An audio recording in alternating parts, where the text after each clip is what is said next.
The European guidelines suggest an algorithm for the medical treatment of angina. Is there evidence for such an approach? I think that there is no evidence for step 1, step 2 approach, because it seems from all the data and all randomized trials that there is no any superiority of one class of the drugs over the other. And as we have seen, there are no data supporting reduction in mortality. We have only data supporting the use of the drugs in quality of life by reducing angina or by reducing the consumption of nitroglycerin. Based on this, we have 5 different classes. We have beta blockers, calcium channel blockers, nitrates, ivapradine, ranolazine. All of them are equally effective. However, if you will see, some of them are not well tolerated. Some people can afford the use of beta blockers in daily practice, or the combination with the calcium channel blockers, with a reduction of blood pressure and probably the J curve.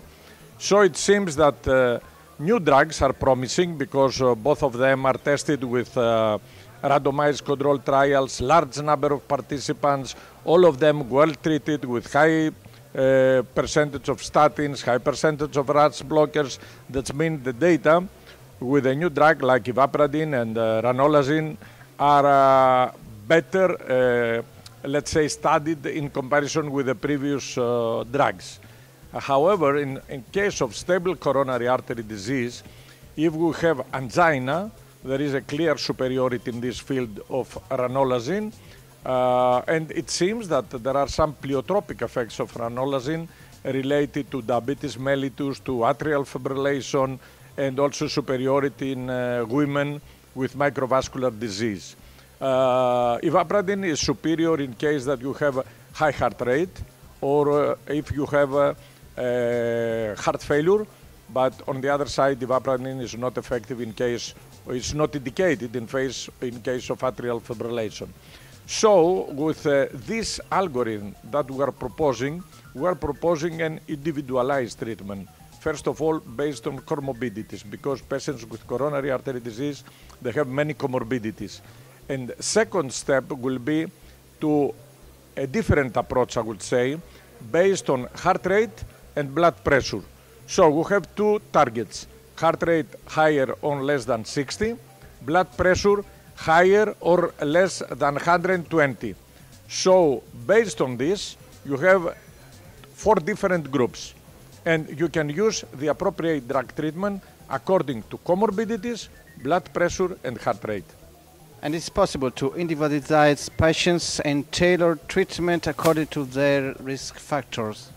Yeah, it's very important also this, because we know that some drugs may have adverse effects in lipid profile, in diabetes, and most of them, 30% of them, have diabetes mellitus, more than 50% of them have hyperlipidemia, so a large number have COPD.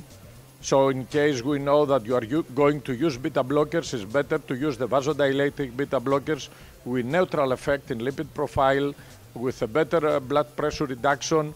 And also we have data supporting the use of cardioselective ones, such as nebivolol and bisoprolol, in those with COPD.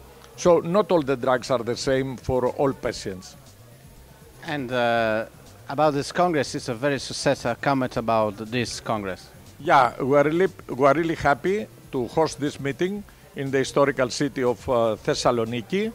We are really happy, and thanks to Menarini Fondazione and Professor Alessandro Cassini, we were able to organize this meeting here with a large number of participants discussing from risk factors to target organ damage, which is the best treatment and the best approach in daily practice.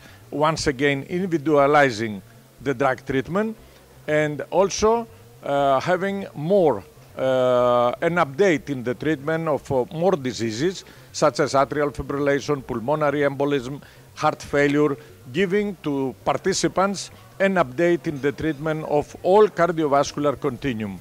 Also, we are really happy having participants from all over the world, from Asia Pacific, from Europe, from Latin America. So we would like once again to thank Menarini for Fondazione for giving us the opportunity to organize such a successful meeting.